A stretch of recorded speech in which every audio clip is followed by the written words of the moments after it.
folks, and welcome to my League One away day review of the 2019-20 season. I will be ranking my away day experiences based on the journey, the beer, the food, the weather, the ground, the stewards, the match, and anything else remarkable about the day, from dogs to toilet flushing mechanisms. As a Blackpool fan, I've omitted Blackpool from the rankings, but obviously it's the one away day that everyone looks out for. I do touch on Blackpool in the Fleetwood review, so look out for some inside tips. To be honest, most away days are brilliant, irrespective of the football, which I try not to allow to ruin a good day out. Now remember, the clubs are ranked based on my personal experiences from this season. If you're not happy with where your team is placed, you can do one of two things. Number one, you can comment below with pubs, chippies and tourist attractions I can factor into my next visit. Or number two, you can buy your stewards a copy of How to Win Friends and Influence People. So grab a drink, sit back and relax while I take you on a retrospective tour of League One during the 2019-20 season.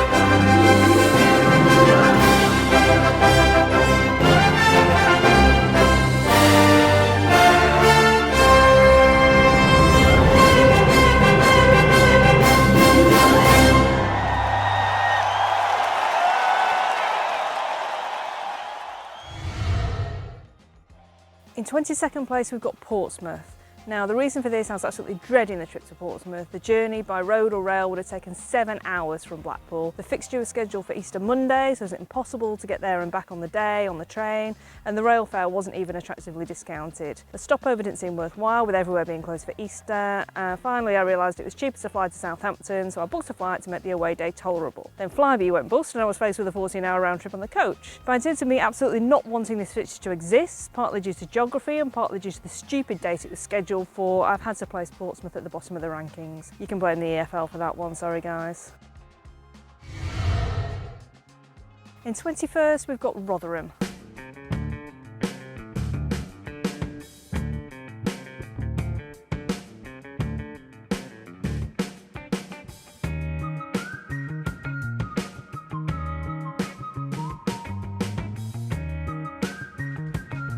Now what a thoroughly miserable away day Rotherham was. Can't win a dog. Well, last week an hour, do you?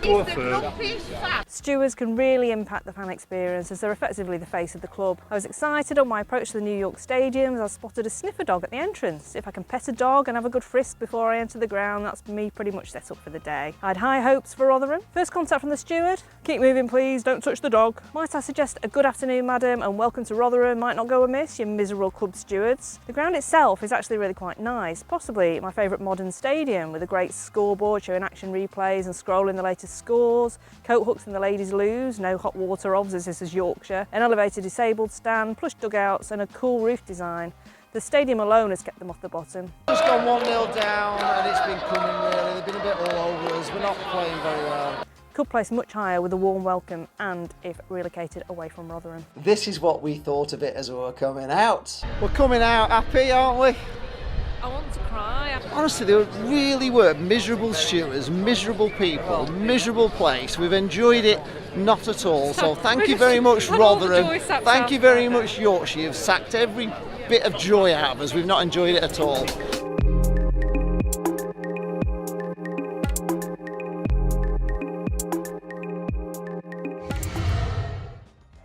In 20th we've got Bolton. Now this was a grim night out.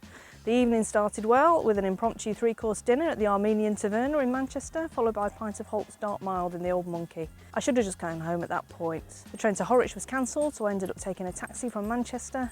On arrival at the ground, I was excited to see a frisking station and asked, "Oh, will I be getting a frisk today? I do like a good frisk."